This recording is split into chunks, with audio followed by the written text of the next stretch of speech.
And we are live. Hello, everybody.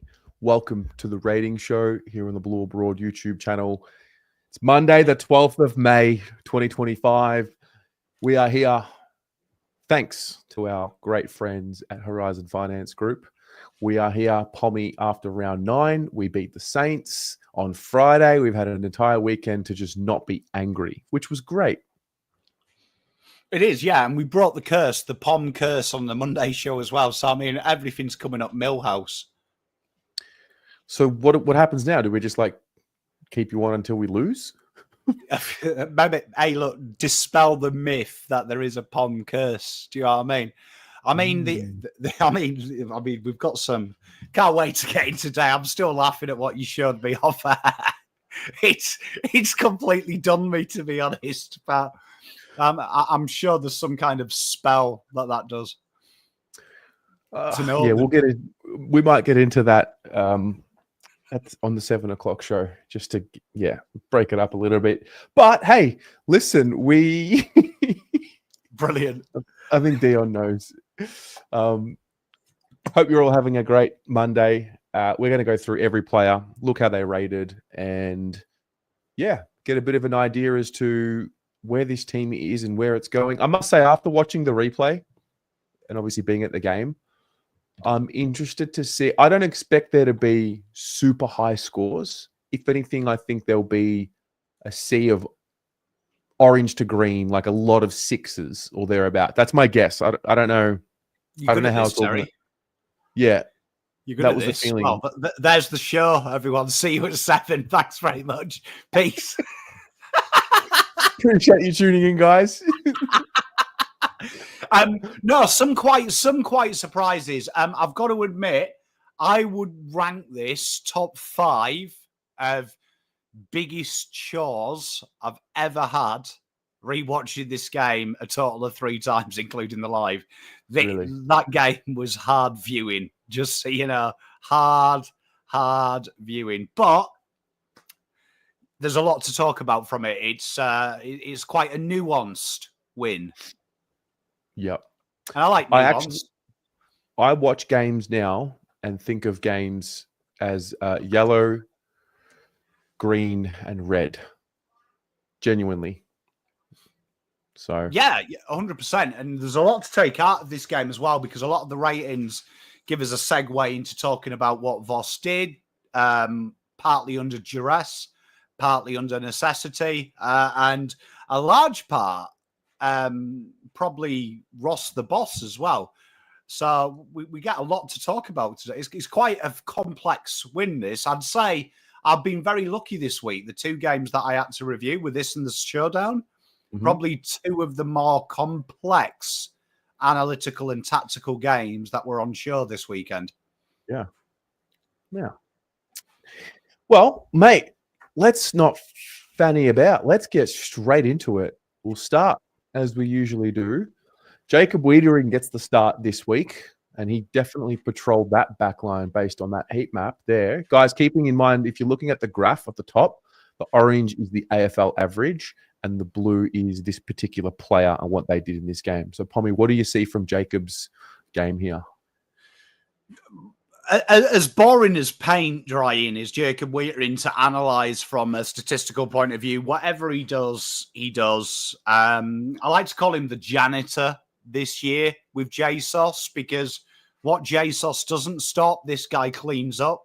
And he'll be really enjoying that. Like Voss talked about it in his presser, the synergy that Jack and Jacob trusting Jack and Nick and saying that that's a big thing. And you can see why. Because with Nick Haynes there, he doesn't have to be the intercept god. And with Jack there, Jack locks down a player. So Jacob now is in that real fortunate role where he can chill out and be where he needs to be. And you can see there, St Kilda, one of their big issues is if they don't get a run on, they don't get an overlap, their entries are shallower than a kid's paddling pool. And that's where he lived. He lived there. Didn't really have too much to do defensively. Weirdly, though, this week, he did lose a one-on-one contest. And you can see there the AFL rating is done on an average of the player and then how you perform versus your average, you can see he's had the lowest score of the year by AFL ratings. They've absolutely stiffed him.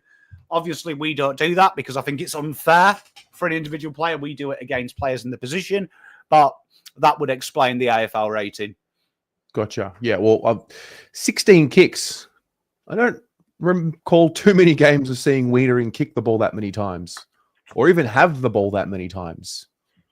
Yeah, well, I mean, thanks to St Kilda's very safe ball use and very hard, their plan was to slow us down. Yeah. But in return, Voss slowed them down. So the game became, that's why I said it was difficult for me to watch this game, because it was two sides trying to negate each other and one team had already done the hard work. Would have been interesting if this game had opened up to see what this would have done to the data, but fair play to Wiedering. Wiedering was a general down the back. Yeah. 7.3 for Weeders. And then we get to Jack Silvani, dude. Shit. Yeah. Isn't it such a difference, remarkably, in such a short amount of time? We're talking 2 months worth of footy now this year, 2 and a bit, or 8 games, because he didn't play last week. Isn't it such a difference when he plays to when he doesn't, to this backline and everyone else around it? Definitely is. And I think McGovern going off was actually a blessing in disguise. Yeah. Because it allowed Carlton to be a little bit more offensive with the fourth matchup. And the last time I've seen two players dramatically improve playing together would probably be Nathan Murphy with Darcy Moore. And I'm starting to see that with Jack Silvani and Jacob Wiedering. Because they're both strong at defending, it makes a little bit of a difference when you compare them to Darcy Moore in the terms of, I don't think Darcy Moore's as good a defender as Wiedering or Jack Silvani. I think he's known as more of the offensive interceptor. You're really starting to see these two play off each other massively. And the thing about Jack, which I think is a really understated role, is because he's played all over the ground as well, his ability to actually anticipate and judge when I attack, when I defend, but his knowledge of what the other two are doing. There was a few times this week, he's berated Nick Haynes. He's berated Adam Sard. It was weird because I made a note on my notepad here in the third quarter on the rewatch, Jack Silvani's backline. I don't actually think it's Jacob Wiedering's. I actually think he is the general of the backline. He is the commander. He's taken that role on, screaming. So credit to Jack. Credit to Jack. It's a tough role, and his communication is imperative down the back half of the ground. Yeah, Bussy boy, talking about him in the All-Australian conversation. So I got a text on Friday night at about 11 p.m. from Jay Baggers. I don't know if he's watching right now. And he's texted me saying, for reference, the sauce you saw tonight is the same sauce I saw for 15 years. There has been a bit of a conversation with those who watched Steve play. And I didn't know this, but Steve obviously played similar to Jack, a bit as a forward early on. And then there was a certain period in his career where they made the switch properly. And from that moment, he was just a great defender. I don't recall the exact specifics of Steve's career and how it happened and when he became the great Steve, that the defender that he did. But yeah, it's really interesting to see. It's funny what a couple of years can do. 2-3 years ago, there's a lot of rhetoric out there saying he only gets a game because of his surname, both from, the fan base, but also from opposition fans. And all of a sudden, it's just clicked clearly. It is, yeah. And it's a very understated role. It's an understated role. So the coaches' votes came out about 10 minutes ago. Okay. I know, well, that was when I saw them. And I think he only has a vote in there. And I can understand why he'd only have a vote. Because from a impact on the game, I would agree that he's probably the fifth best player this week, fourth best player. And if I was a Saints player, I don't think Jack and Wiedering were an influence on why we lost it. So I want to explain. I don't think Ross has been a dickhead. I think if I was an opposition coach, this guy ain't in the conversation because the ball use was deplorable inside 50. So I'd be looking at the midfield and the forwards that really made us be shit. But one thing I love about Jack, just Jack's game in general, is communication is important. I was really there's a great bit of play when Jack Higgins takes a mark. And if you actually watch the play when they zoom in on Jack, he's screaming as he's out of position, going after another player, shouting to say, get Jack, get Jack. And no one else is. And that is an issue with Carlton. You watch it last week. What Adelaide did was a masterclass of how to kill Jacob Wheatering. Leave him as deep as possible. It would be interesting to play that game again, knowing that Jack would be very intelligent and know about them three-way switches that they do. Because when St Kilda did it, Jack was probably the only one out of all four toes in the first quarter who didn't once fall for it. Yeah. No, it was brilliant. So he gets an 8 for his game. Love to see it. I would go as far to say, if I was the list manager now, I would not be entering negotiations with Tom de Koning. I'd be getting this guy sorted. Lock him away quickly. Because I can see why other teams are interested. Because it's rare to have a person that is willing to be the second, but be very good at it. Yeah. Yeah. True. Well, let's see how it plays out. I like this conversation and how it's moving rapidly this season.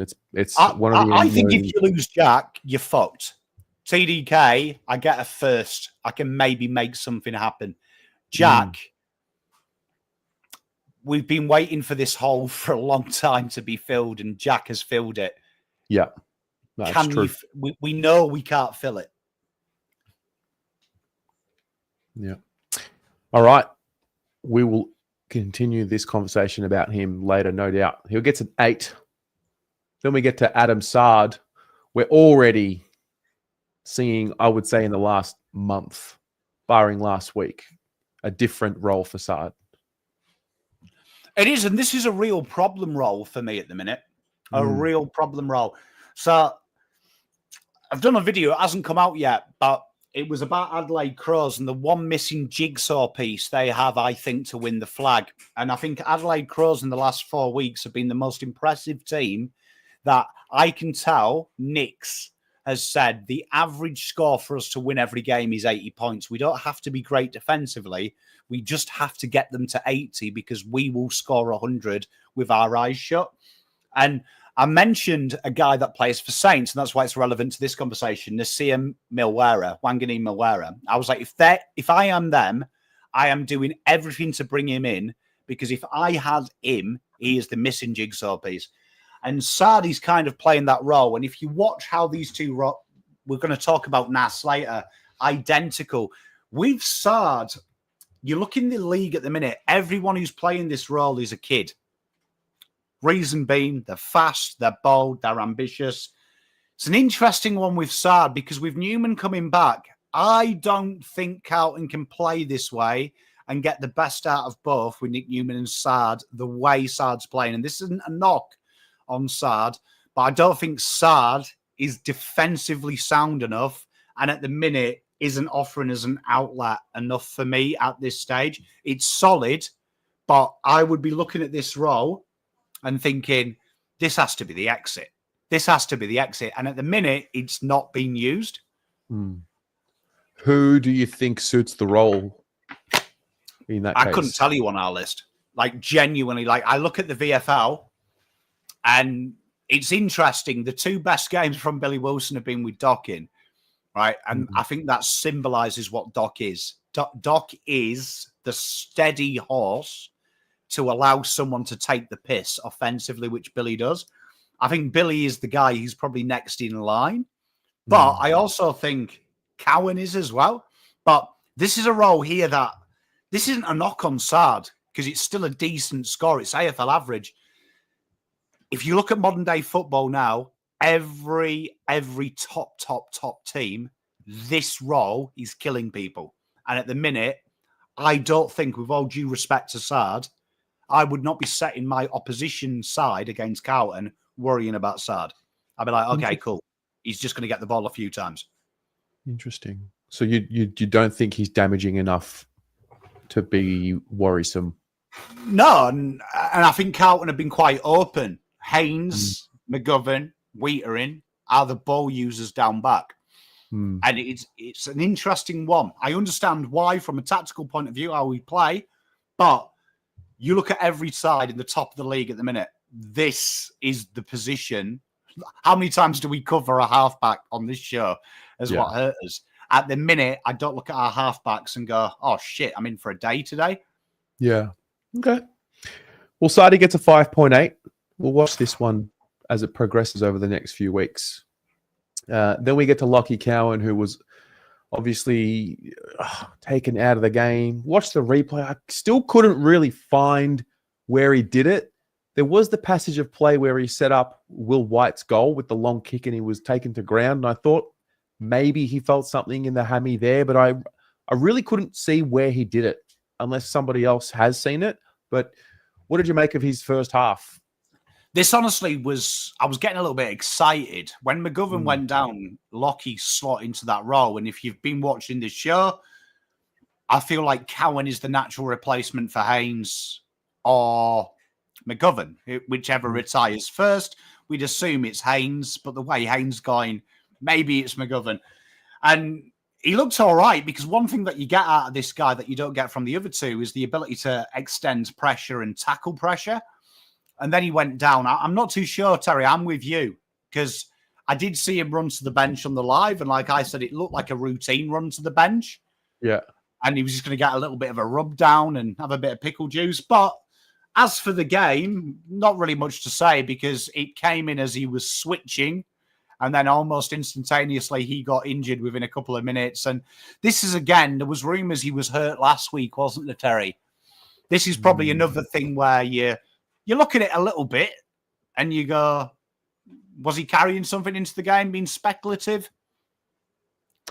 Yeah. Sonny here says he was spewing because he was trying to come back on, but they wouldn't let him. It was awareness, wasn't it? Yeah, I'm not sure. I was at training today. I did not see him at training today. I did miss a bit of the very start. So maybe he was around doing run-throughs and I just missed it, but I didn't spot him today. So we'll probably find out tomorrow. So that's a 4 for his rating. We also know that Matt Carroll was withdrawn from the VFL game late. So is that just simply a Carroll for Cowan? I would assume, I have no intel on this, but from watching VFL and State League football for a long time, generally when an AFL club doesn't tell you why, it's because he's coming in the next week and they want to just make sure he doesn't do a mischief. So I would assume Carroll is in for one person who's injured. Fair. All right, let's move along. Start talking about Nick Haynes again with a bit of a pep in our step. Something quite exciting just to start this game before McGovern even got injured was the fact that whoever plays on the right-hand side of Carlton's defence is generally the one who's in charge of it. And this week we saw Nick Haynes take it even before Carroll. I mean, even before McGovern got injured. Mm-hmm. What can you say about him at the minute? This is the GWS prototype that I kept saying that I'm excited about having on the list to try and teach the dark arts. And he really did show you the dark arts of this game. The wonderful thing about Haynes is when he's in space, he's really good. Now, got to talk about how this works, this role, because Carlton don't use a halfback flanker to dictate play. They play 4 big players. One of them has to stay loose. And one of the things that will go against Nick Haynes, it did do in his AFL rating, was the fact he gets a lot of uncontested ball. He really stays loose. He really has no defensive application. He has no defensive role. His job is to stay free and be the outlet for the Blues. And ultimately, that was the best you'll ever see a player do that. He stayed out of the trouble. As soon as Carlton did get any intercept, if it wasn't him, made sure he was in the pocket, available away from everyone. And that is the luxury having Jesus and Wheatering gives these players. You can play loose. You don't have to be tight. Yeah, man, watching him at the ground, there was a passage of play in I think it was late in the third at halfback. Saints players taking a taken a free kick, I think it was, from the boundary line, and he just read the eyeballs of the Saints player with the ball in hand, and he just hedged enough, but not too much, and he sucked in the ball carrier and he intercepted it. It was just a spoil. But what have you got here? You've got 10 1%ers for Haynes. Does that mean 10 spoils, or were there other 1%ers? So 1%ers, there's all sorts. Do you know what I mean? It's free kicks gained, all sorts. Oh, okay. But yeah, again, strong one. He does all them non-negotiables that we talk about a lot. I mean, his intercept play, though, everyone's been talking about it, haven't they?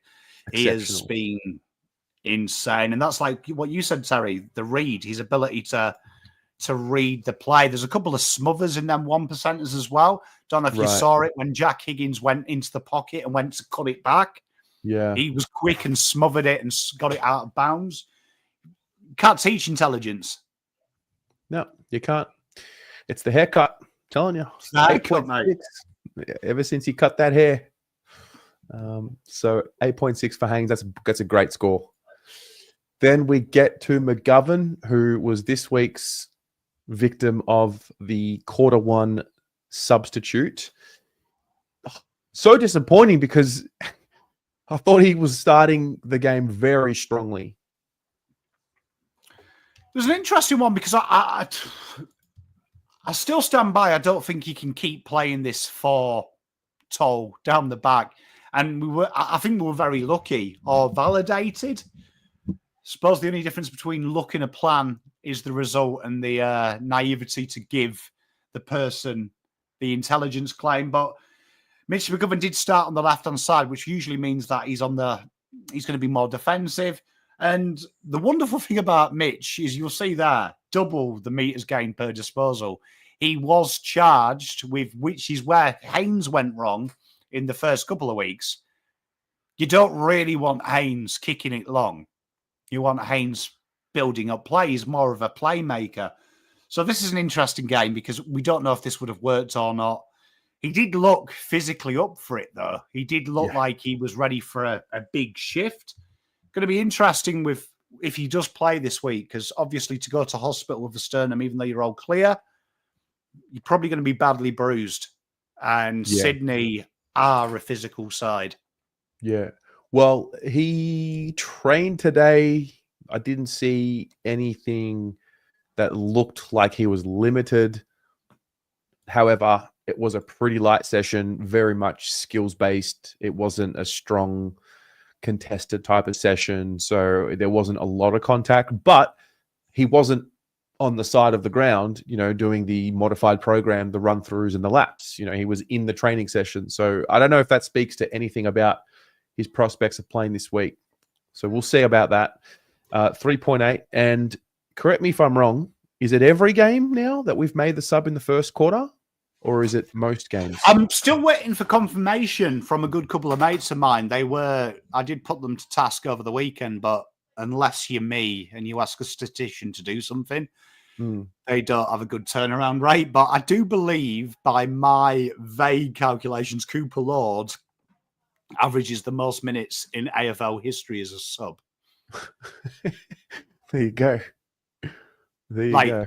Unless there's one I've missed, which is why I got them to confirm, because I really couldn't be asked going through the archives. But since Cooper's come into the system, there's no one that's averaged more minutes than him. Yeah, which is impressive, isn't it? Because that guy technically is playing a full game every week. Pretty much. Yeah, we're not stifling his development at all. All right, let's go along. We'll get to Blake Acres. Wow. What? Wow. So 2 players had to fill the void. And this is one of the things that really excited me. Was seeing Blake Acres be one of the guys sacrificed to play at high halfback. The other guy was Adam Chera. So 2 guys got that job. In the end, the guy that played the majority of the time was this gentleman here. And you can see one of the wonderful things about him, and why I like him when he plays behind the ball. And people need to remember, Blake started life as a halfback when he was a baby. It was Fremantle who basically told him, You're either playing wing or we're getting rid of you. And he's forged a career, but it's probably a decent place for Akers to be, I think. I feel like that suits his body. I like the way he throws himself in, because the weird thing is with Akers, and this is what annoys me, I'm going to get excited when we talk about someone who it feels like the only time I ever get to talk about a winger is when I cover other clubs. We did have a proper winger this week, but he's very physical. And you can see there when he was on the wing, I don't want to see that red in the centre. It means you've had way too much time. No other winger does it. But tell you what, the guy's as hard as a coffin nail.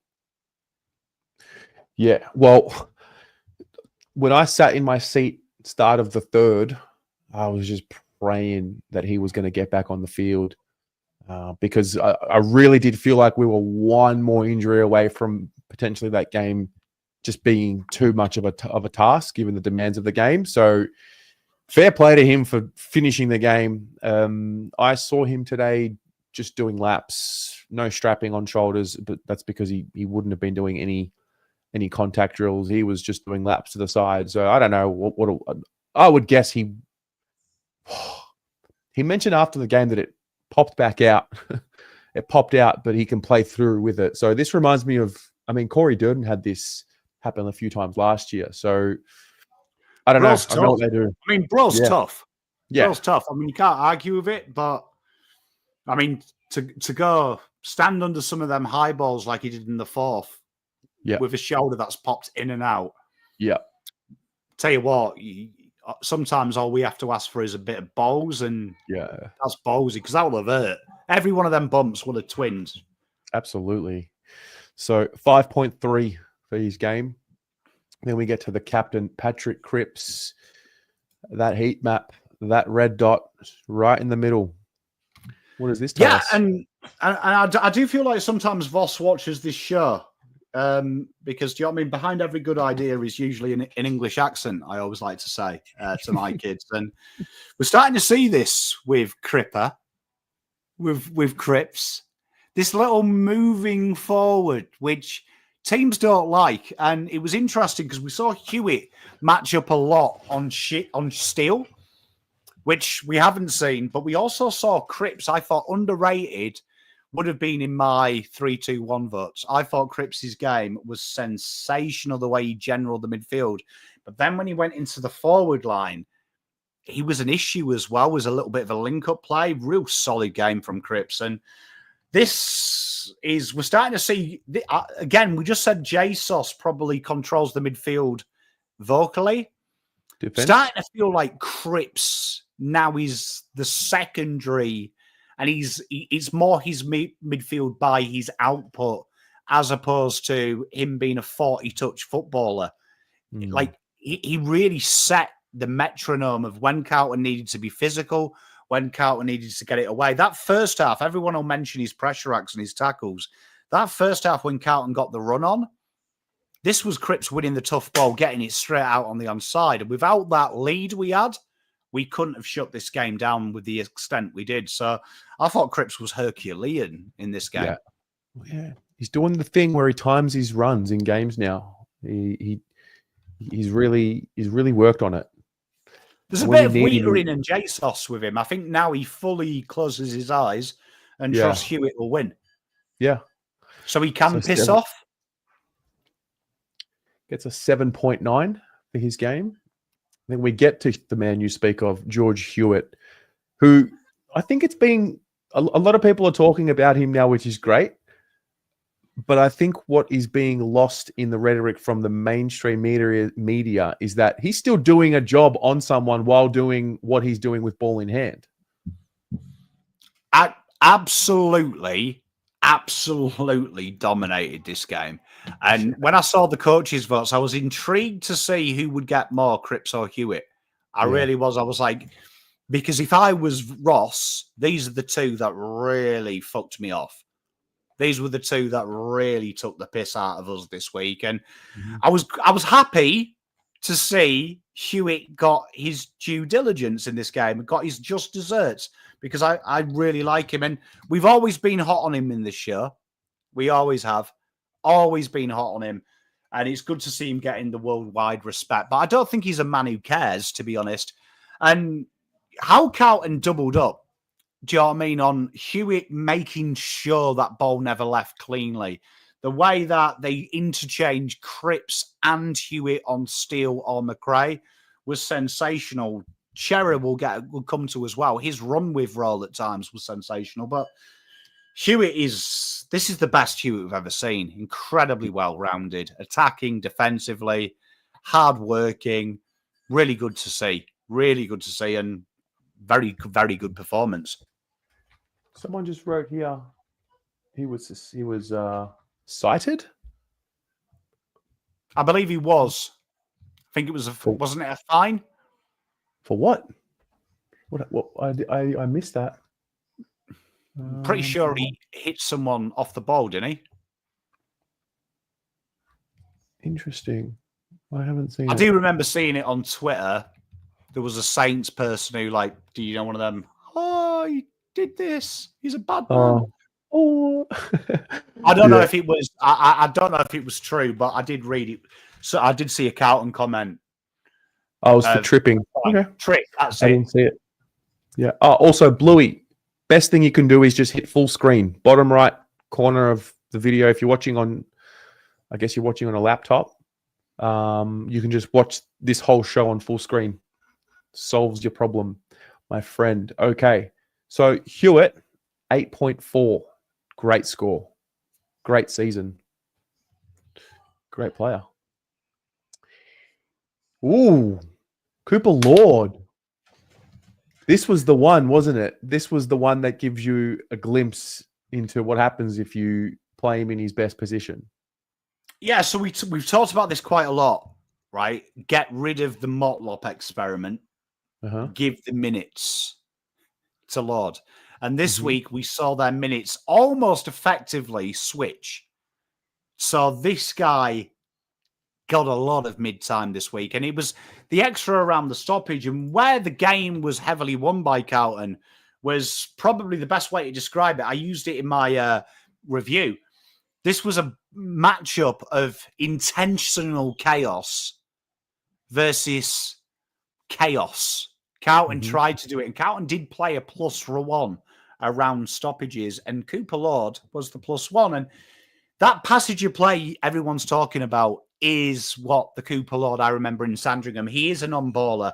If you don't want to stifle his development, he's got to play in the midfield, and he needs at least 30% there. And you saw why he's so good at it, because he has got something that Cripper and Hewitt didn't have at the start of their career, an engine.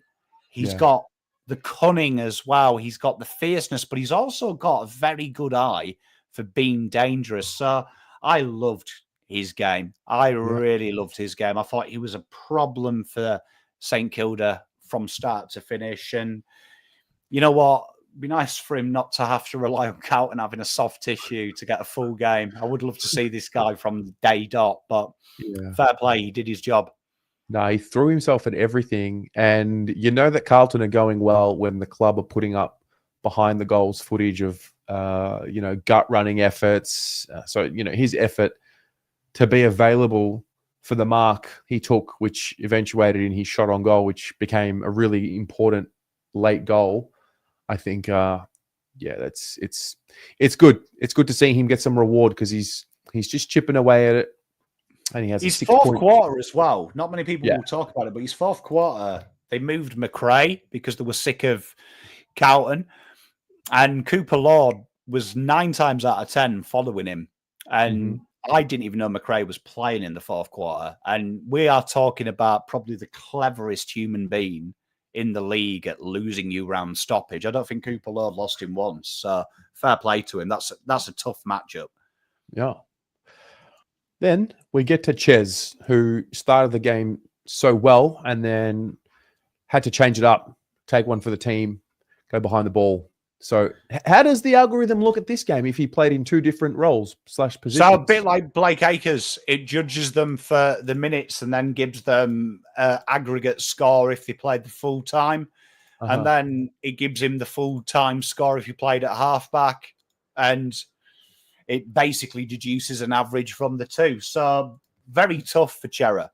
because, like you said, in the middle for most of the game, and then suddenly he's back as if he's at Fremantle playing at halfback. And you know what? Those passages of play in his halfback I really enjoyed as well, I have to say. I thought never really got going, but I think he played his role well, and it wasn't as a ball user, it was as a defender, which is even harder for Chera because Chera likes the ball in his hand. But that just shows the selflessness of the gentleman himself. I think that's quite a tough role, and it was hard. It was hard for him, but you know what? Ultimately, coming out with the chocolates, and hopefully this week he gets to stay on the ball and reform that beautiful partnership he's had with Georgie Porgy. Him and George have probably been our two favourite, two best combinations this year, I think, consistently. Have they been our most consistent? Yeah, I guess Cripps has as well. Chera, Hewitt, and Cripps have been our most consistent midfielders, I would say. Yeah, and I think he's really relished that role as well. Since they've moved Walsh out of it, I think he's really relished that role. So he has a 5.5 rating next to his name. Then we get to Jackson Binns. Ooh, fresh photo. Love it. Genuinely was surprised when I saw it. Well, I wasn't surprised, but it's weird doing a Carlton review on a game and actually looking at a heat map and going, that's a fucking winger. Yeah. Like, I was actually genuinely excited. And you know what? Credit to Voss. If Jackson Binns is doing the Akers-Hollands role, he's going to be horrendous. The 40% disposals, it means a lot of them miss hits are going to be in poor defensive positions. People need to realise a lot of them 40% poor kicks, we're in real easy defensive positions where we've got 16 men behind him. And that's the beautiful thing about Binsey. He cops a lot of hate on the live first quarter for taking the shot. And I stopped people argue. I argued with people because I was like, finally someone who's got a little bit of I'll fucking win the game for you. Because there's way too many of them who were like, I'll do it easy. I'll put it up on the goal square. I always say this, you can rein in someone's confidence a lot easier than you can build someone's confidence. And I think as human beings, that is, you all relate to it. You can rein it in. Sometimes it's hard to get the confidence and the belief in yourself. So I liked it. Love Binns' work.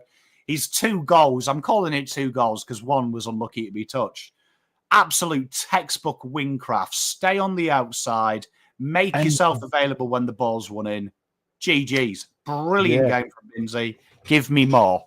Yeah, and that's the thing. When you play in a wing position, in a wing role, you're ultimately relying on the ball coming to you. The ball's got to find its way to you, as opposed to if you're playing sort of behind the ball, you know the ball's coming to you because you know the other team's trying to score. So but the way he kept his width, it was the first time I've watched him play where I'm at a point now. I mean, he did make the mistake early in the game, but the most important thing was he didn't drop his head. He didn't let it get to him. He reacted pretty much straight away, kicked the goal not long after. And this is the first time I've watched him play where I think to myself, okay, you are ready to stick around for a little while. Yeah, I mean, there's 2 positions that I always say just disregard the average Carlton fan's opinion of. Small forwards, number 1. Yeah. And number 2, wingers. Because they've never seen any in the last 15, 20 years. So they've got a warped reality of what they are. What I saw from Binnsy, if you're a good coach and you play defensively like Carlton do, you can afford to have him going at 45, 60% in that forward half of the ground, because if he does that, he offers you an outlet. And that is genuinely, there's one winger like Jackson Binns in every team. Please give him some more options of this. Please give him some more opportunities of this, because you saw Carlton did incredible having that outlet ball. And that's where we get stodgy a lot of the times. So I like the fact he kept his width. He now gets to go to play a team that genuinely are missing an out-and-out winger. They're having to do what Carlton did in 2019, play random players on the wing that can run a bit. So there's probably an opportunity to hurt Sydney, and give him that opportunity. He deserves it after this week. Yeah. 6.7 for Jackson Binns. Then we get to Oliver Hollands. Wow. This is new. I don't think I've seen his game look like this before. Yeah, played a lot higher up the ground. So he was one of the weird. You've got to give Voss a Tinkerman high five. Yeah. To be fair, that when he moved Chera and Akers down back, he moved this gentleman up forward, right? And another guy we haven't mentioned yet played on the other wing. And this is a very Blake Akers game. Yeah. For him. And almost like Voss remembered the junior career of Jackson Binns. If you watch the state leagues, when they played in reps, the defense was done by one man, Ollie Hollins. The attack was Binns, and they worked in tandem. And we saw a lot of that this week. Some huge positives for him was his ability to have them high marks, which is what we always talk about. Akers works really hard off the ball, gives himself freedom. The pressure acts, the defensive application. It's an interesting one because this is going to be one of them roles that if Ollie does play it, and I'm not a big fan of it, but I understand if you've got Binns, Walsh, and Akers and Hollins, one of them has to be defensive. You ain't boring Walsh, and Hollins is 2 times the defender of Binns, so you kind of got to do it. But I enjoyed this game, man. Like, it wasn't a great game, but it was an important cog in Carlton's arsenal this week. Yeah. So we get to 5.3. Does Ollie. And then we get to Walsh. Oh, it's starting to look like what we hoped it would look like. Yeah, so, I mean, you saw some fantastic passages of play. When he's out in space, fine. This is so important, this, for Carlton long term. All the top teams have a halfback that changes the game. All the top teams have a winger that changes the game. And all the top teams have a 4/5 mid that stays free and does what he wants. And he's there when he needs to be. And Sam Walsh is becoming that player. You saw him start to have that confidence, that spin and turn. Yeah. I don't think I've seen that from Walsh in season, regular season, not counting finals because you're meant to be exciting in finals. You only get one shot. In a regular season game since that glory year where he had 30 Brownlows, that is the Sam Walsh I know and love. And look at them. Only 3 of his touches coming in hot zones. The rest are in space. A plethora of uncontested possessions.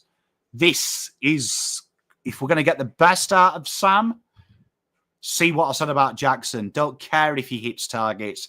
He drives it into the mixer where we've got 4 clowns who are paid an exorbitant amount of money to lock the ball in, who can do it. So keep putting it in the hot zone, Sam. Shit will happen. Loved his game. Really did like Sam Walsh's game. 50% in and around the ball. Rest outside, having a bit of fun. That's where he'll damage you.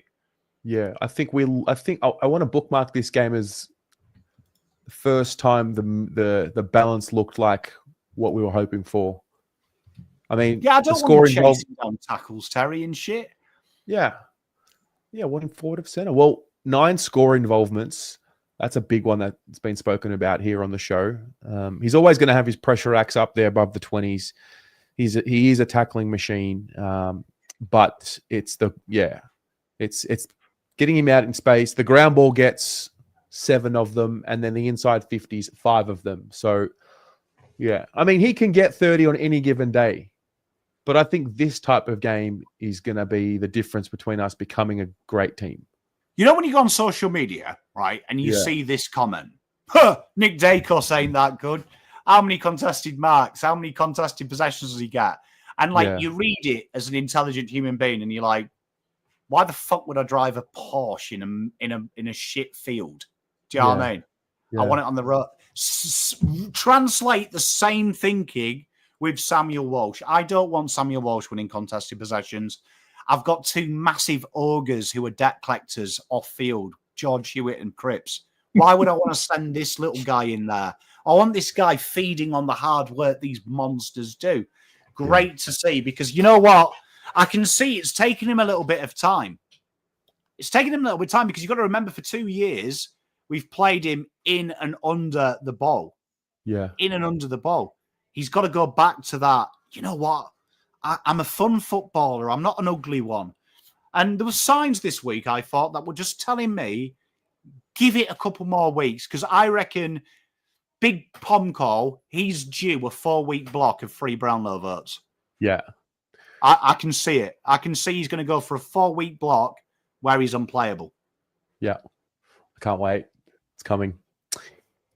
6.5 for Samuel Walsh. Oh, by the way, the haircut was and it ended up being good for him this week. I wasn't sure with it, but he did make sure to keep the mullet style at the back. So that says a little bit of something. I think once it grows out, Terry, that'll be an 8.5. I reckon the 2 was the haircut was shit. Let's be honest. It wasn't great, but you got to let hair grow out a little. Yeah, once it grows out, you know what you say about kids with big heads. Once his body grows to fit his head, he'll be fine. Yeah.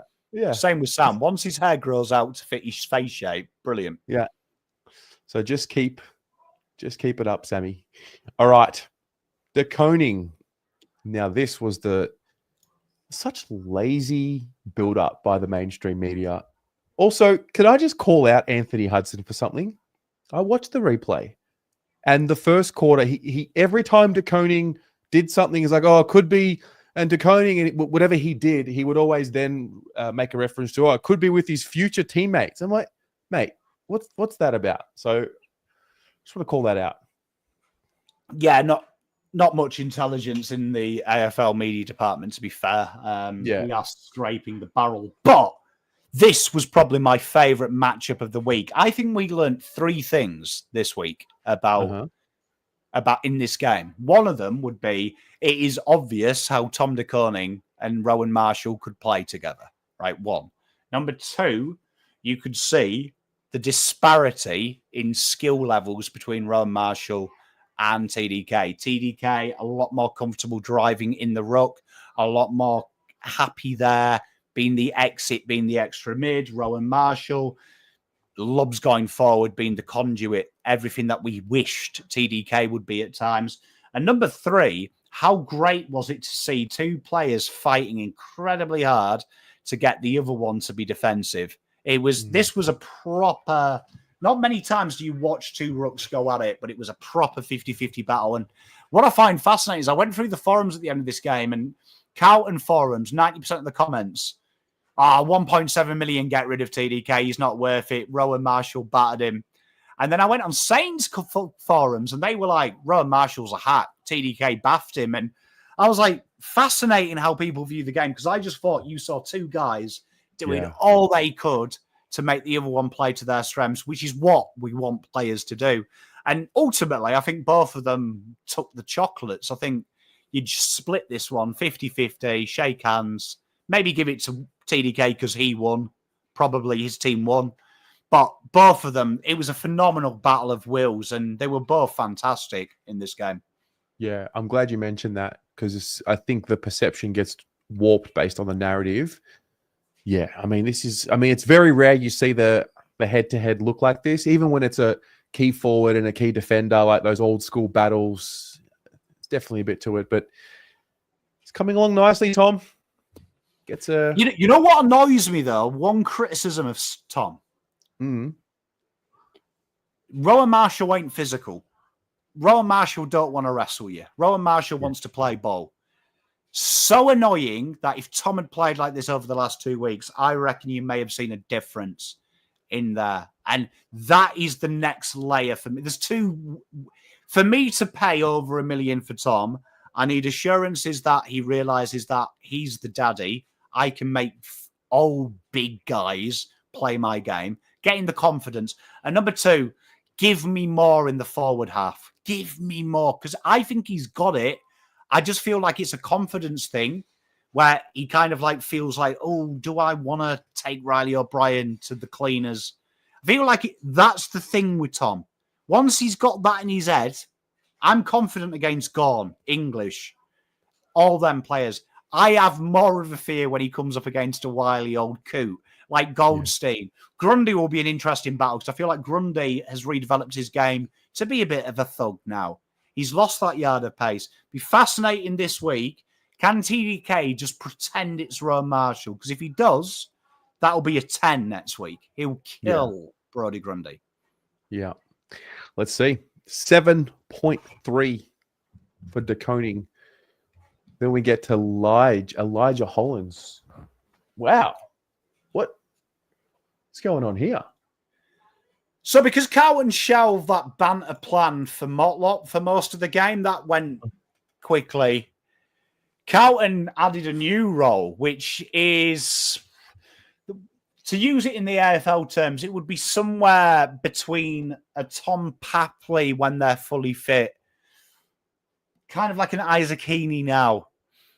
Just go where you want, influence the play, be there, be that outlet for us. And Elijah at the moment is scaring me because I feel like he's becoming... I felt like Morpheus watching this game. And my kids were like, what's he doing, Dad? And I'm like, he's beginning to believe. Because that is what he's meant to do. He's meant to... I want him in everything. Every time we have the ball, you're there. And he does so much for the team. The crumbing this week was exceptional on the forward line. He's tackling inside 50, but then also his work rate up the ground, him driving it inside 50. Him and Walsh were a huge part of that. He's another player that's due a very, very big game. I was probably if I had to pick a player of the game, Lidge wouldn't be far off. There's just, you know what I think's missing? So what is he? He's 23 years old. He's played 40 games. Okay. I was going to say 10 to 15 more games with his teammates. And I think from an experience point of view, which will take him to, 55, 55, 60 games-ish. But also I think there still might be some residual effect of the start of the season and earning the subconscious trust back from his teammates. Like everyone's getting around him, of course, but just the continuity with each other. I think towards the back end of this season, he's going to continue to grow. He's got something. He plays in slow motion. Yeah, I think that's it. Yeah, because he handballs with both hands. He kicks with both feet. We don't have a player like him. I've got to say this. Like, look, I always say this. When we signed him, I said it and people thought I was crazy, but I'm telling you, the order of best draftees I've seen in the last 10 years who have excited me. Number 1, Nick Dacos.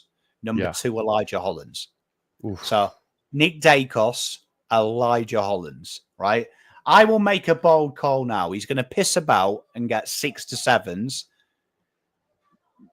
June the 15th, Eagles. June the 21st, North.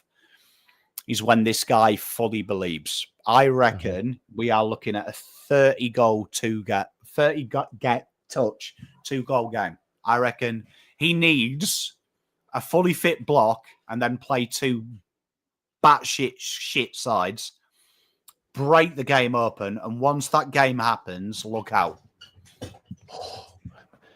You know what he did this week? He shaved a little bit here. Low fade. Good stuff.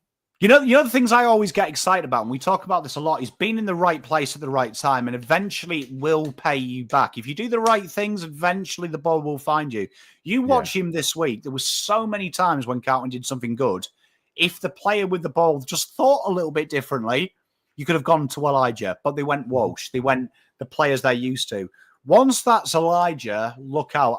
I've got a feeling, I'm telling you, Terry, I reckon, bold call, one of them games he gets 3 Brownlow votes. Yeah. The North or the Eagles game. And I'm talking it's going to be a ridiculous game. It's going to be a game that we'll be touching ourselves to. He's just in the right place, Tez. You can see it. Yeah. Oh, yeah. 6.4 for Elijah. Then we get to Jesse Motlop when we win. Yeah. I hate myself. Jesse Motlop. It's not there. It wasn't there for any of these small forwards, to be fair. But I don't know. I don't know what to say here. You know what? I've read a lot this week, and it's like, oh, Ben Camporelli's going well. Get rid of Jesse. Play him as a pocket forward. Yeah. Get rid of Evans. He's shit. I'd rather play Billy Wilson as a forward. And I'm like, these are the same Twitter people that every year I hear, problem is we can't develop talent. And I'm like, well, the reason we don't develop talent is because we do dumb shit things like playing a winger or a midfielder as a pocket forward, right? And it's a nuanced role, right? And that's why I said earlier, the worst things you can hear Carlton opinions on, fan opinion on, wingers, small forwards, because they genuinely think any idiot can do it. Ask any list manager. It's a specialized fucking role. So a specialized role. And I feel for Jesse because this game here with Jesse, you're like this. Oh my God, this doesn't work. This midfield plan, please make it stop. I need you to make it stop, Vossi. Then the fourth quarter happens. And Bro's winning loose balls and flinging it out under pressure to the and he had composure as well. Yeah. And he was like, that last Michael spot on his last quarter. I was watching the last quarter on the third rewatch of this show, and I'm like, is the guy taking piss out of me? Like, you do it now when the game is on the line, but 2 quarters ago, you were running around like you were at one of Anthony Kudafidi's feet clubs. The bro needed a pink fluffy headband and ankle weights at that stage. And it actually annoys me, Terry, because I'm like, it's there. It's there. It is. And you know what? See what I've said about Elijah. See what I've said about Ollie Hollands. I really feel it's a confidence issue. I feel like this guy needs the game to be given to him so he believes, because I feel like at times there is a sense of not worthiness, and it's annoying me because he's so much better than what he presents there, and a lot of it is intelligence as well. That's what annoys me even more. A lot of it is him thinking. You see him stutter and then get brought down, and it's like when he's confident, he probably just takes that hole in the gap in the play. So it's really annoying with it because he's kind of there, but then, like for the fourth quarter, I don't forgive him for the 3 quarters of aimlessness, and you can't have him in the team if it's going to be 1 quarter. No, it's tricky. I mean, this is the reality. He's 21, played 49 games. He's about to play his 50th.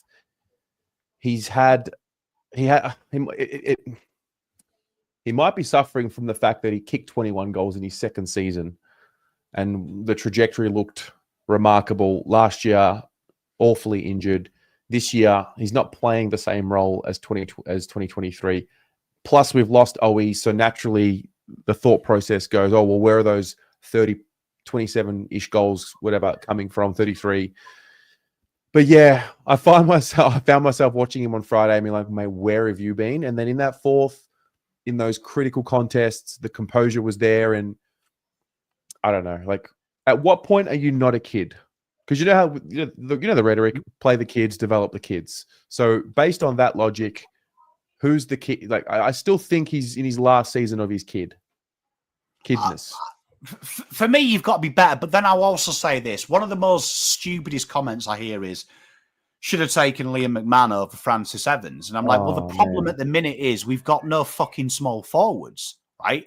So can you imagine going into this game, Liam McMahon, Lewis Young, Mackay, Kerno, with 2 developing key forwards. They're developing Hudson's forward craft and Lemmy. How many fucking keys do you want? Teams have 3, but then you wouldn't play, like you wouldn't drop Motlop now for McMahon. Would you? No. Because everyone was complaining we were too tall this week. So there has to be a point. But the issue is when I look at the VFL, Terry, I can't bring anyone in at this stage, which breaks my heart. I wish Orazio was fit because I do think he needs a 2-3 week block in the VFL. But I'm not bringing Ben Camporelli in and playing him as a pocket forward.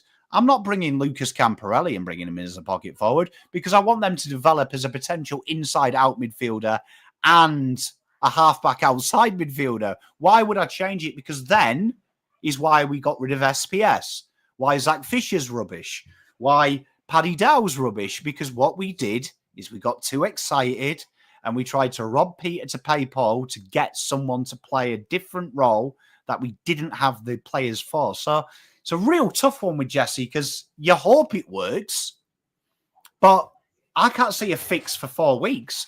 Chincotta needs 2 weeks, and let's just say Orazio's fit this week. He needs probably 6 weeks. It's Orazio Fantasia. Yeah. So we're at the stage now. Jesse, watch that fourth quarter and fucking do it. Yeah. Well, yeah, that's the reality. That's the reality. It's very easy to say to drop a player, but let's get real about the situation. You've just touched on it there. Chincotta's back, but not ready to play yet. He needs some time. Who's the other one you mentioned? Fantasia. Ashton, this is not an Ashton Moyer situation. Fogarty's also hurt. Did the hammy last week. I don't know if he'll be ready to go this week. This is just a persist job. Look, I've been here before. He's got to play Pommy, though, and then you play him, and I can see what will happen. Jess, whoever comes in has 25 minutes where you're like, oh, brilliant. Jesse Motlop can develop in VFL. Second quarter starts, he turns the corner and he does a hip, he does a hammy. And suddenly Jesse can't get 2 weeks in the VFL.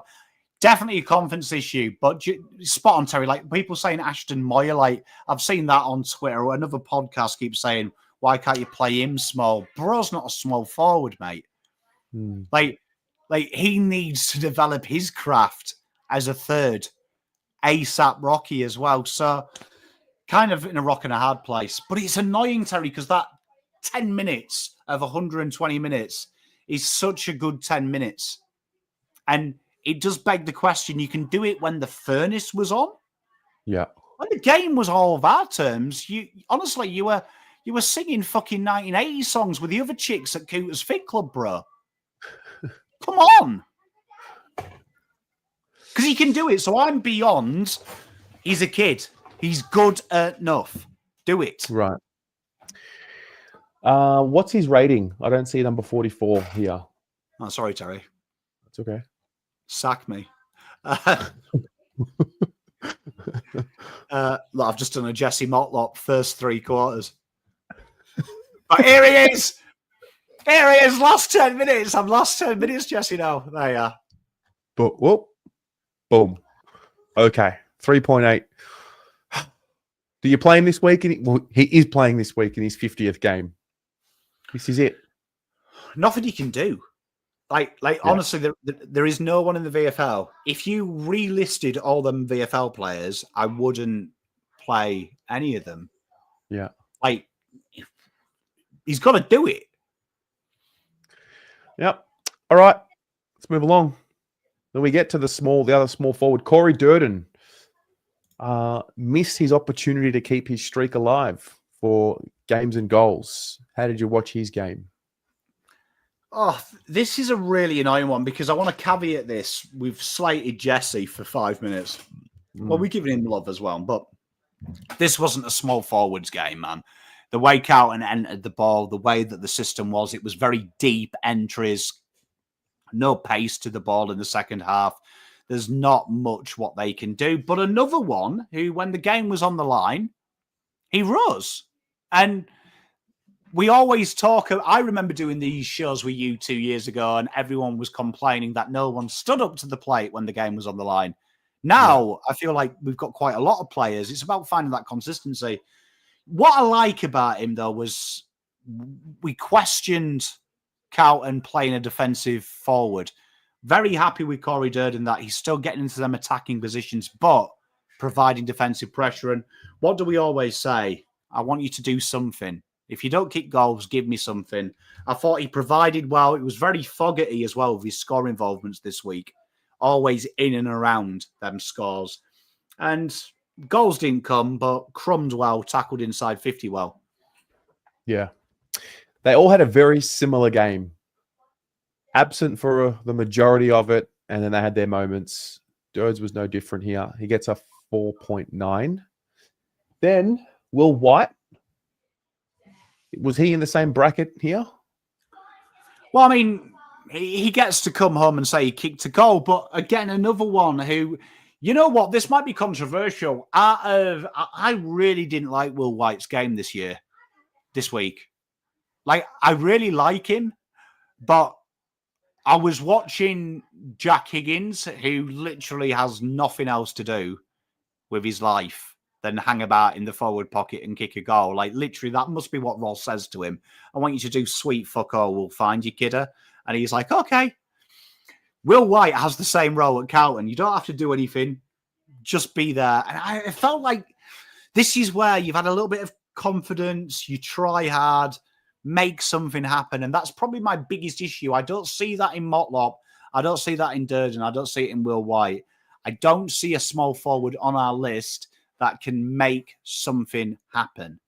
And I'm judging us as a top 4 side because I don't care about making the 8. I want to win the thing. So the separation is we need someone to change the game. And I felt like this was a game. If I was Will White, I've got the easiest role out of all of them. Make something happen. And it just didn't happen for him. Fair. 5.2 for young Will White. Francis Evans, who came in. Francis Plowman, I like to call him, because you know what? I mean, this guy could have kicked 7 goals, fixed austerity, raised the lowered the capital gains tax, and everyone would have still fucking hated him. Like, I tell you what, this guy can't do anything but bro. But let's talk about his game. Exactly like the other small forwards. In that, you there? Am I there? Sorry, I got you back. Exactly like the other small forwards. Yeah, exactly like the other small forwards. You remember, he's like Will White, but Will White gets more kudos for it. Mm-hmm. Where he tries so hard, but for some reason people like Will White because he can show you a picture of him being with the cheer squad when he was 7, and Francis Evans doesn't care. He tries so hard, but it just doesn't quite work. And this is what worries me, because I don't see it in Zach Williams either.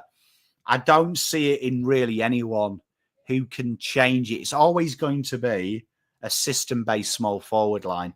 And he just did what all the other small forwards did. It wasn't really helping him. He chased hard. Oh, well. Yeah, he tries. Well, and this goes further to the conversation of drop him and drop him and drop him. Okay, Chincotta's not there. Fantasia's not there. Fogarty's not there. Unavailable. Cottrell's not there. Unavailable. Zach Williams is not there. Unavailable. So it's like, this is it. This is it. Spot on, mate. And it's one of them things, mate. I mean, it happens, Terry. Unfortunately, it happens. And there's not much we can do. Like, it'll be interesting what they do in the mid-season draft, because I am sure everyone's going to say we have to, if we're serious, list Liam McMahon. But in my opinion, that would be the worst thing we do. I think Carlton have to use all their picks on a small forward. We have a load of players out of contract next year. Yeah. Take a chance. 2 best small forwards. Hope you find a gem, because that is an area at the minute that I think is holding us back badly. Yeah, I'm with you. Lewis Young, man. Lewis Young. One for the good guys.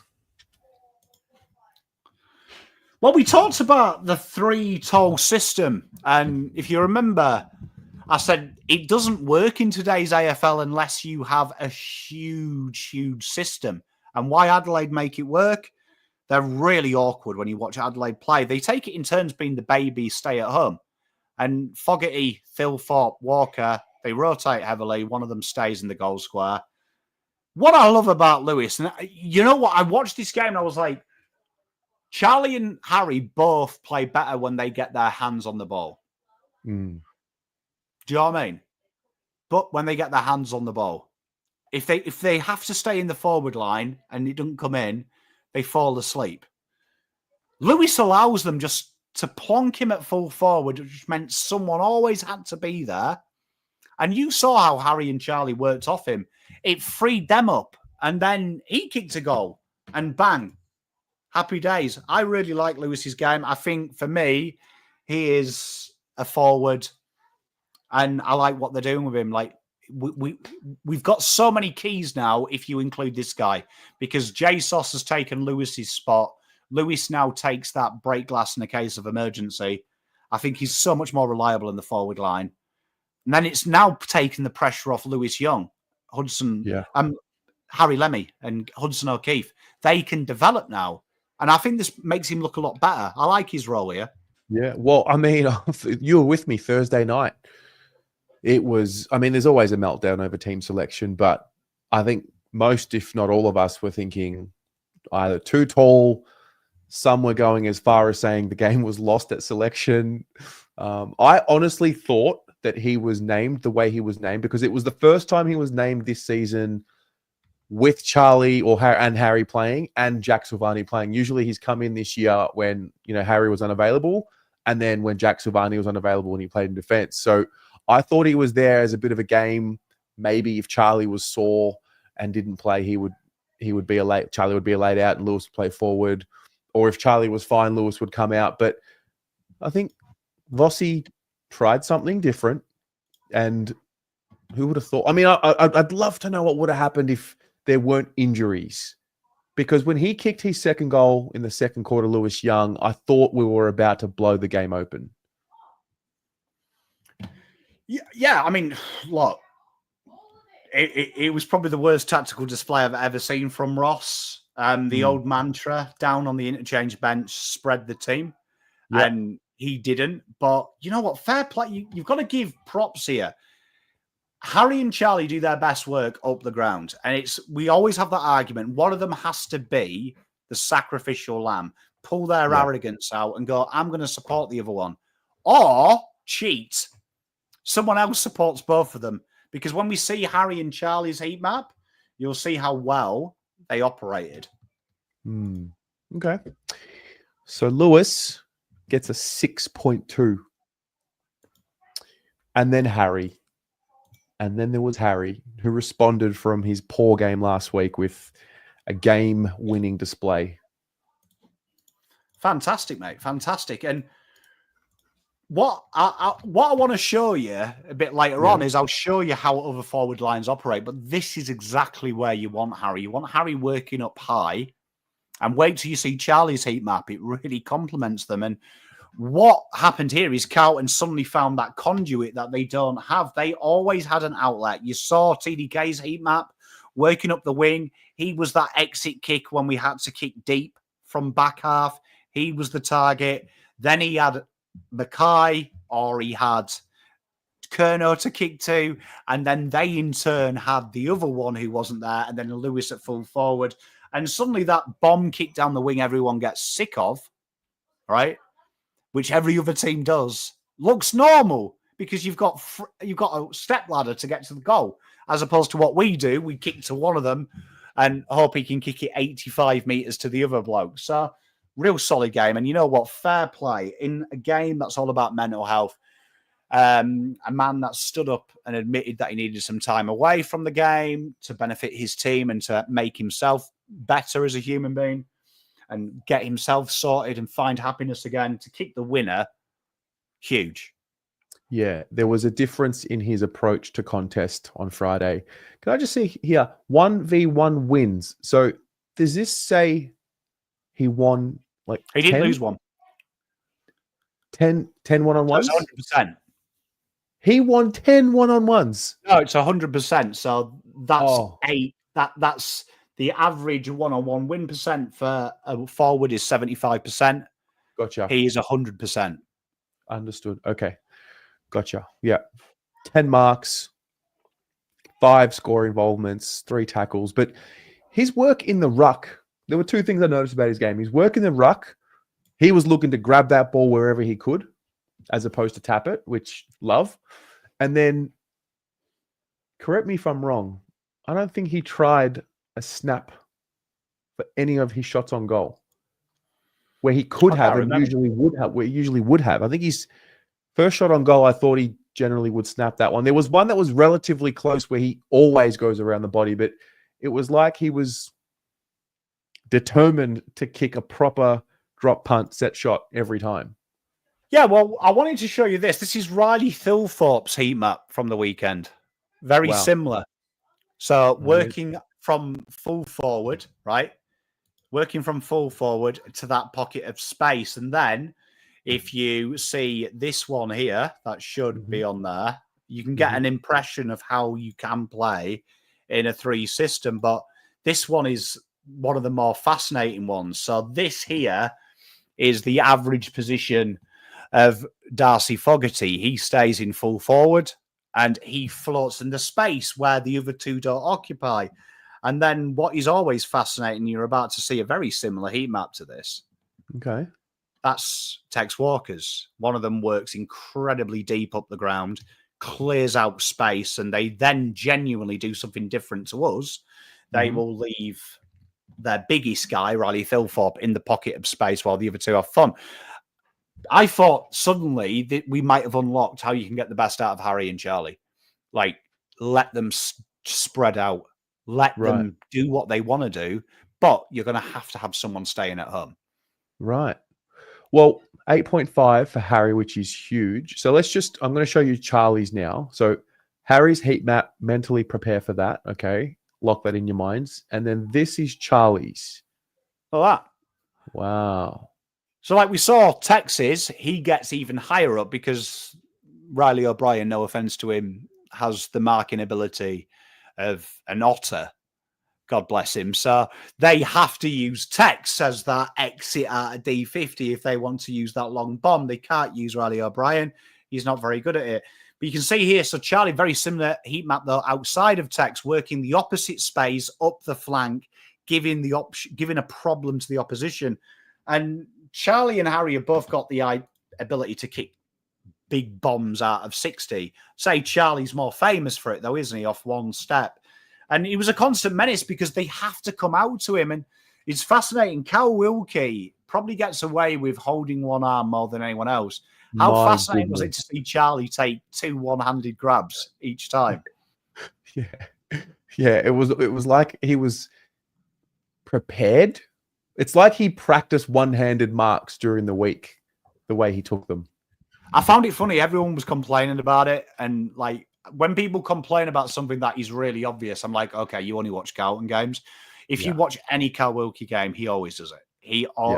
He's the mass. And I don't know why he gets pinged for it, but James Sicily does the same. If James Sicily slightly touches a key forward, free kick. I don't know if Cal Wilkie buys apples en masse and gives them to an umpire. I don't know. But by the definition of the law, he always grabs that arm. And he's a master of making it look like he's been held as well. So I think that's what the umpires do. But Charlie was very clever. He really brought him up the ground, which I thought was really interesting. Brought him really up the ground, which then opened up the way for Young. So Young's 2 goals, all Charlie Curnow. Charlie Curnow drives them out. And that's why Adelaide's forward line is so damaging, because they clear out your defence. And it killed Carlton. We did the same. Yep. 7.7 for Charlie. So 8.5 for Harry, 7.7 for Charlie. Those of you who watched last week, you will remember what that final team looked like and where the struggles came in the forward line. Let's take a look at the team overall. So obviously, McGovern and Cowan are tough because McGovern's played a quarter. Cowan's played a little bit more. And then it's really those smalls that are the ones that are really hurting us at the moment.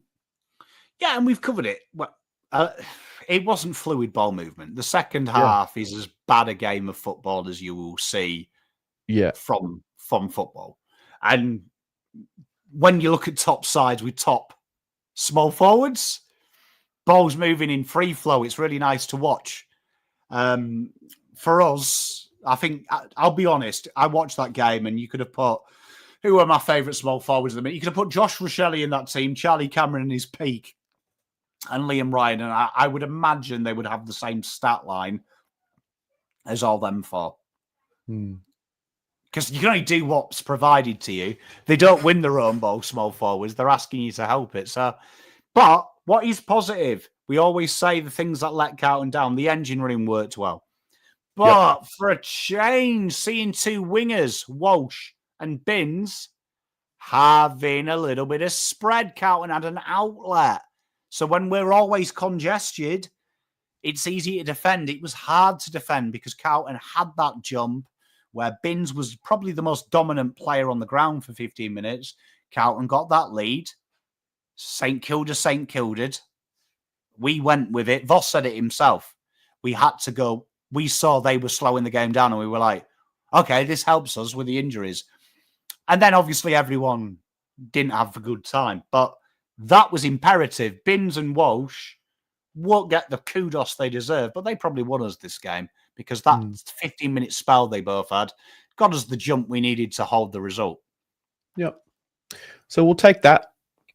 Guys, we're going to turn our focus to 3 opposition players that Pommy has pointed out here. We're going to look at their heat maps and we're going to understand a little bit more about how and why they hurt us and what we can learn from them. We'll start with Sinclair. Why have you pointed him out here? So pretty much so we can actually look at Elijah Hollins a little bit. A player that plays that looser role around midfield and he's trying to be their conduit. There was a passage of play where I think there's 3 things we need to look at. There's a player that plays this weekend who is so far ahead of Jack Sinclair, it hurts, and a guy called Chad Warner, and we know him very well. Yeah. Big thing I would, if I was the Carlton coach today, all that midfield group, particularly Sard, who gets this job in forward 50, lost this guy by my count 5 times out of 6. And the old saying, lose yourself round stoppage. Cripps does this really annoying thing. Well, I'll say it's annoying. We like it because we're Carlton, but he operates behind the blind side of the ruckman. And you find it always confuses midfielders because the ruckman, once he's tapped, he can block you getting to him, but also he's out the other side and you're like, where is he? Sinclair lost Sard by going round the back of other midfielders and it caused chaos. There was a time the goalie kicks, you watch, Cherrett and Sard are just looking at each other and Sinclair's just bursting straight for the ball. Chad Warner will absolutely feast on that. And that is something Carlton have got to be imperative on this week. Because if Chad Warner does it, GG's. Because he can do it not once, he can do it all day, as he's shown the last time we played. Well, he did it last year a couple of times in a quarter, I reckon. So Sinclair that got 15 minutes killed Carlton, didn't it? Yeah. That's when we started dropping. Everyone lost their mind last year after Sydney. Remember? Round 10, we started dropping Hewitt. We changed the plan.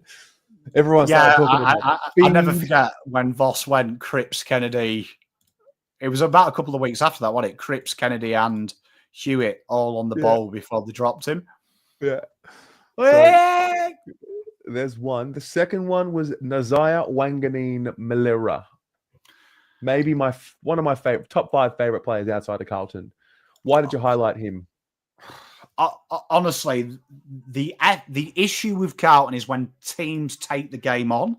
Yeah, there's an issue, and I think if we're all honest, when Nass and Sinclair had their moments, Carlton were on the ropes asking for mum. I could see why they brought their mums to the game because I think a lot of them needed their mums when these two got going.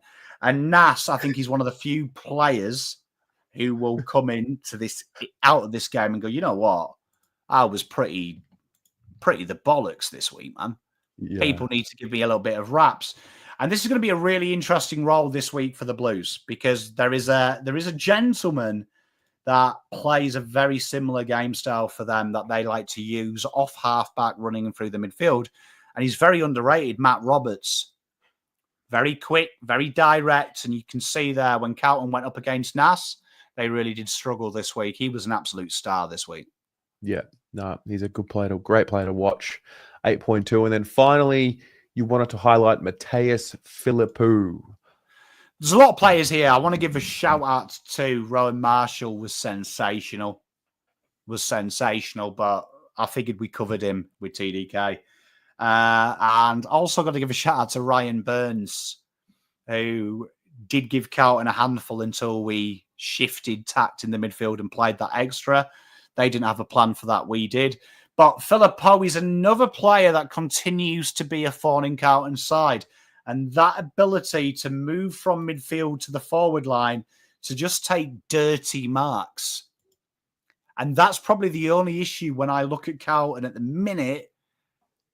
I worry about this defence. It's that medium-sized player, that annoying player that you don't really suspect to do it. And I'm a big Poe fan, it has to be said. But I thought when he kicked that second goal, that celebration, that's energy. That's energy. Yes. And I was like, if you get it to him more, we're in a bit of trouble. But they didn't. But they do have players, Sydney, as well, who are very similar to this guy. One of them is they float Braden Campbell and Isaac Heaney in that forward middle area for a rest. That's going to be interesting to count and play a run with role, give him accountable, because again, our zone doesn't accommodate a medium-sized bloke. But fair play to Mateus. I know he'll be watching this. Love you. I think he's going to be giving us troubles for many, many years to come. He got a lot of stick in the live saying celebrate, and I was like, good. Really? Because I was like, they needed energy. They were so down on energy. And I was watching that game, and I always think if I'm watching this and I want the other team to win, I would have been saying, why are we not fucking getting around him? Yeah. No, more of you. Get the ball in his hands. Yeah. No, he's got a big, big, bright future. Once he's going to go into the midfield eventually, right? That's the move for him. This was his first game back. Yeah, it was his first game back for about a decade, bless him. Yeah. And rumor was he was tearing it down in the midfield before he got injured. Man. He played predominantly forward this week. So it'd be interesting. I reckon another week forward, and then there'll probably be a few issues. He is a future star of the Luckily, competition. we don't have to play him again, though. So, yeah, I know. Get it out of the way for the rest of the year. Enjoy yourself for the next 10 weeks, bro. Yeah, hope you dominate, mate. Cheers. All right, let's go. So the main riser, the player who had the biggest jump in score from the week prior, and that was Harry Mackay, who just ran under seemingly every ball last week. He was locked in Friday night, and he was the greatest riser from last week. Only had a 2 last week, if you remember. Yep. Huge. Massive. Then there's the player of the game, and you've given it to Nicholas Haynes, which goes hand in hand with the coaches' votes. I think it was 7? 7 votes? Yeah, 7 votes, yeah. Just for some reason, I've just noticed typo, 8.5 for Mackay, 8.6 for Haynes. Very good. Job made. So, yeah, I made a mistake before we went live. So just notice before anyone says, how is he player of the game, but he's got a higher vote than Haynes. So, yeah, Haynes, sensational this week. Absolutely. But there is a big shock. Someone is coming for JSOS's crown. He's won it for the second time. It's not over yet. It's a bit like our season. It was dead and buried 4 weeks ago, but Nick Haynes, he's like, nah. I'm having it. I'm glad you said that. It was dead and buried, and then all of a sudden, there's just a little bit of a pulse. Season was over like the 1%, but Nick Haynes was like, nah, not today. Not today. I want that trophy. Question. I might plug the question here as a seed, plant the question here as a seed, and we can talk about it in the Blue Abroad show.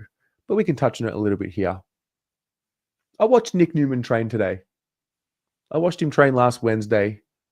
And then I watched him train a couple of weeks ago at the open session, whenever it was. And every time I've watched him train, he seems to be doing more, and he seems to be training at a higher intensity. And initially there was the report that he'd be done for the season. And, if Carlton were to play finals, he might be available, similar to Doc last year. Like, I'm not just saying what I'm about to say just to like build hype. The way I'm watching him train, like, I can't see how he can't be ready to play in 2 months. Funny is, I think round 18. So the rule is 220, roughly 180 competitive minutes, 220 minutes of game time. So I reckon it's usually a 4 to 6 week to get a base of training. Okay. So 4 weeks of training, presuming you said 2 weeks you've seen him train. So I'd say another 4 weeks. Then you'll probably see 2 VFL games. So round 17, round 18, he returns. So the reason why I'm bringing that up is because Wiedering, Silvani, Haynes, McGovern, Sard. If Newman is available, where does he fit into this group? Well, I mean, it would be simple, wouldn't it? You pie off the Ollie Hollands experiment as playing that defensive side, and he just goes back to where he was. And the 7th then is a fight, isn't it? It's a shootout between Cow and Ollie. But I'll tell you this, Nick, I will touch myself twice when I see a backline that reads from left to right. Haynes, Wiedering, McGovern, Sard, Jesus, Newman. Like that 6 is tasty, isn't it? That is a tasty backline. Damn. So yeah, that conversation is going to start rearing its head over the next, I would say, 4 to 6 weeks. But I watched Nick Newman do sprints today, like full-blown sprints. I saw him do a little bit of contact training as well. Granted, they were doing like pad work and like bumping each other with pads through stoppage. So we'll see. I know Nick Newman's a busy little bee. Like, he likes to do things, have things going on. So I reckon having a newborn baby for a man like him, it's probably the best thing for injuries, because that guy will be like, I need to get out of the house. I need to do something. Like, it's a life-changing experience, but you can spend, not many fathers will admit this, but you can spend way too much time with your wife and kids early doors. And so he will be probably like, fuck, let me back. So done well. Yeah. All right. So that is the conclusion of the rating show. Thank you very much to everyone who watched live. If you did, on your way out, if you could hit the like button and the subscribe button if you haven't subscribed yet, that would help. We are 86 subscribers away from 15,000, which I think we can do by the end of the week. I want to thank Nick from Horizon Finance Group for sponsoring the show. And what we're going to do is we're going to pour a cup of tea, and at 7 p.m. we're going to come back and have the Blue Abroad show. Pommy, that was brilliant. Thank you. Hey, no, thank you. Look, I do it for the people, mate. I do it for the people. And I also do it for Big Pom Cotter. Yeah. The boy's back this week. The boy's back, so I can't wait to rate that little melt next week. Yep. All right.